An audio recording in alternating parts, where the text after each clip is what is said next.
Linda Kiveke. I am a photographer.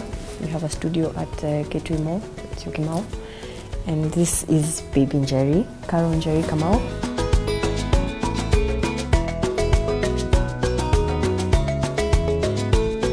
So I got pregnant in 2016, about, let's say, October. So when I got pregnant, it was shocking at first. At the time, I was not married to her father, and you know the stigma of, you need to get married before you could get a child. But I hadn't told my parents yet, and he hadn't told his parents yet.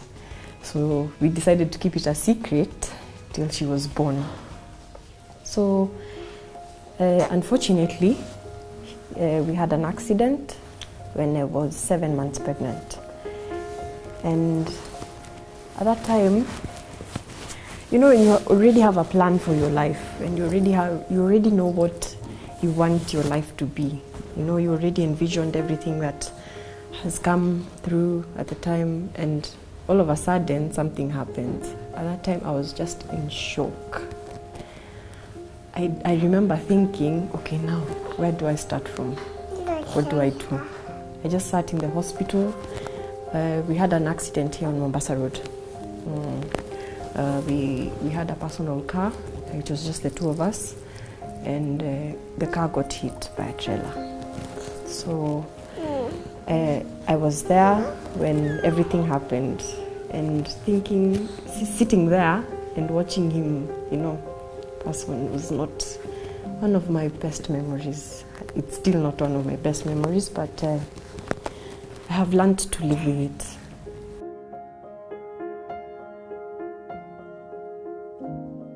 I broke my leg, my femur.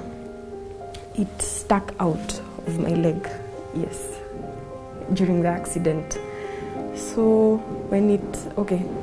at that time, I went to hospital. I won't mention the name of the hospital, but they didn't really do a good job on my leg. So I got an infection because I've gone in for surgery this is my 10th surgery now because of the infections. So the first one they did the grafting, and the other one they tried to put in back the bone, but it still got infections. So I've been struggling with it a lot. I was in hospital in December also for another surgery at now a different hospital, but now we are getting better. Yeah. So I've not been able to carry my baby while we walk, and just recently I learned how to carry her when I stand, which is it's not easy. Yeah. So I have to have someone to help me all the time. I did not have a baby bump, so telling that I was pregnant was not very easy. Yeah, so I had to have an emergency C-section, and the doctor just came. My mom used to sleep with me in the hospital because I was bedridden for a very long time, for about 4 months. And she used to sleep with me in hospital. So when the doctor came and said I had to have an emergency C-section in the middle of the night, she was worried. So now what are these? And we had not really prepared for the baby because we knew at least God will give us 1 more month. And coming from grief and coming from, everything, burial arrangements and all that, it was hard. So at the time, I just went in. I didn't know if she would come out okay. If, coming from the accident, I didn't really know if maybe something happened to her. I didn't get hurt anywhere else aside from my leg. I only had bruising everywhere else. But I maybe thought something might have happened to her. So she came out okay. She was 2.5 kgs. She didn't have to go in an incubator. And I was glad. I was happy. Yeah. You can imagine nobody knows I'm pregnant at this point. And all of a sudden I have had an accident. And the mother, okay, I didn't know that he had passed on. Although we were with him, like where I was in the what is it called, like a cubicle where I was, I could see like him on the other side, but nobody was, they put in the curtain so that I wouldn't see, but I kept asking on his progress at the time, but the nurses and everyone was just ignoring me at the time, so I didn't know what exactly was going on. So his mom came in, I had to call someone to explain that we had been in an accident, and the accident had happened, where and all those things. So the mom actually came in at around 6 in the morning. So when she came in at around 6, she cried very loudly, and I sort of assumed what had happened. I was not sure that you're in disbelief. I was just sitting there and thinking, okay, maybe I'm just assuming things. Maybe it's not how it is, but I was not sure. I was just in like thoughts. So I just sat there for a very long time. Even when people came in and they were saying sorry, for me it didn't feel like it was real. Even at a point when I was in hospital, I used to just sit and think, maybe he is somewhere in another room, or he is just there, not maybe at home or something, but he's not gone for good. Yeah, so it was very hard. It was, because although I had so much support from everyone that used to come to see me at hospital almost every day. Everyone would come, his friends, my friends, his relatives, my relatives. So people were always there. The support was very good, yeah. So that's what kept me going, because I had to stay in hospital for a duration of about 5 months. So she was basically raised in a hospital.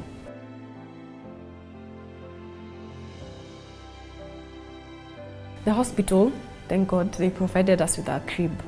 So my mom used to help me a lot. And there was a lady, my cousin, she used to stay with me during the day as my mom went to work. So she would I can't do anything, I'm bedridden, so I had to do everything in bed. And the pain was excruciating and everything was just bad at the time. I was crying. Sometimes I would cry at night, sometimes, because I'm thinking, okay, I'm here. How am I going to survive now? Where am I going to start from? How am I going to provide for my baby? All those things used to come in my head. I'd cry and cry and cry. I'd sit, when people come to see me, I just put a smile on my face, but in real sense, I'd be there, it's like, why me, God? Why?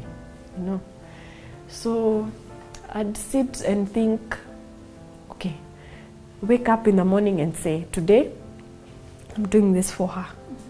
So I have to wake up, I have to breastfeed her, because there's that duration that you have to breastfeed her for about 6 months. So I didn't have a problem with food and things like that till I went home now. And my sister used to do everything for me. She's been the second mom to my daughter. Yeah. So she has taken care of her. When I can't carry her, she has carried her. When I can't provide for her, she's been there, So I have had so much support from everyone. It has been such a great journey, yeah. So there has been my mother. My mother has been there from day one. She used to sleep with me in hospital every day. And she would, when I would need to maybe go to the loo, I'd have to use a bedpan. I wouldn't go to the toilet. And when I'd have to, breastfeed, she would pick up the baby for me in the middle of the night. So you can imagine, she has just come from work. She's here with me in the middle of the night. I would call. She would make sure that I have eaten. I have done everything. So I would feel it was too much. But she would always tell me, I am your mother. And I have to do this for you. So that is one person I'm very grateful for. And then there's my sister. She would take time from her schoolwork and always be here for me. Even when I would need everything, like she would be there. Then there's my brother. He just recently finished school, but he would come from school straight and come here and always carry my baby, you know, when I need something, he'll always pick things for me. Yeah, and there's also now Ian's mother and his entire family. And most importantly, his grandmother.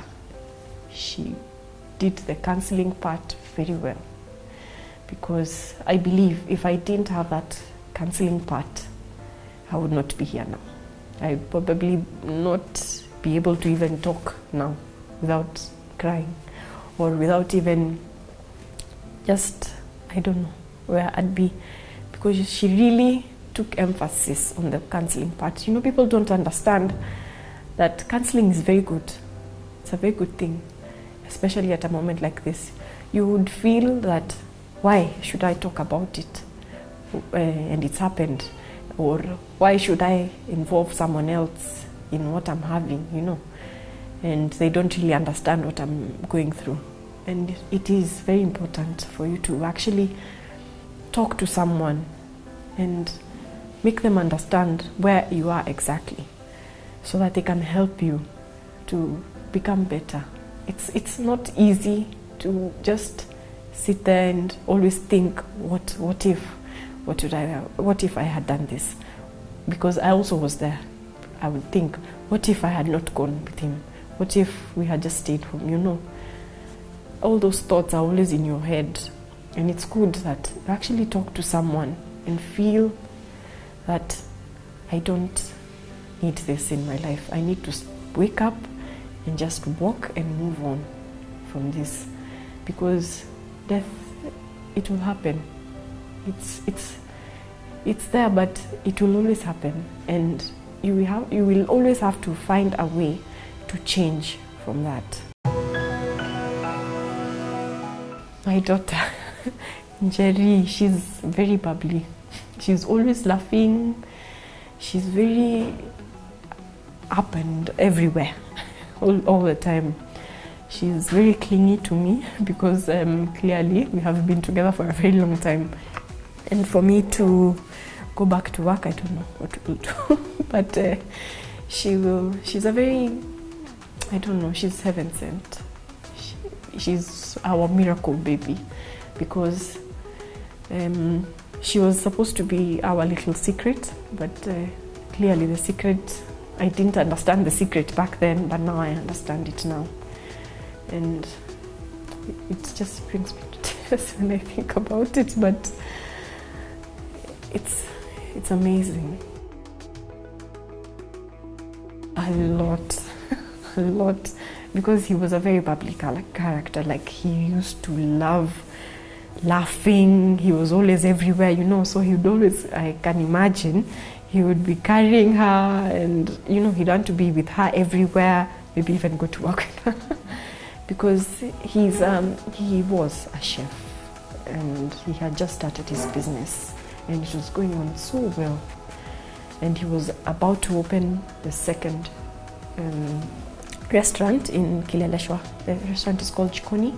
It's in airport, Chikoni 323. Yeah, it's at the airport. And he was just about to open the second one, and that happened. So, but anyway, for now, we're doing good. And I would have imagined he would have been a very good father, a very good one, because he loved children. He was always good with children. So thinking about it sometimes is a bit daunting, but I really like the fact that his family has really been there for me. They really have. And they have done what he would have done for her. And there has been so much support from well-wishers everywhere, because someone would actually always bring us gifts when they see us.